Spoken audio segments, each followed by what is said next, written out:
report mula kay Boy G. At kaugnay ng report ni Edniel Parosa, kaso naman laban sa sinasabing utak ng pagkawala ng mga sabongero. Isasampa na daw po yan ayon kay Department of Justice Secretary Remulla. Report ni RH29, Boy Gonzales. Boy.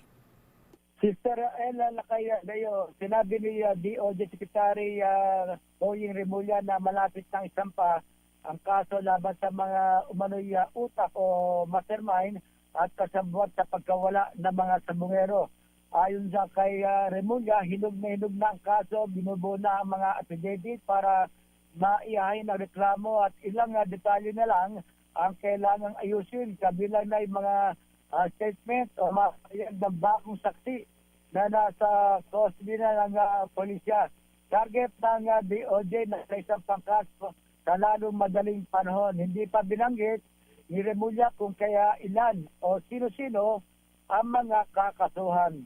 Ito si Boy Gonzales para sa Lisa Resuna sa Pilipinas, una sa Pilipino. Maraming salamat, Boy Gonzales, Dumagoso mula sa Manila.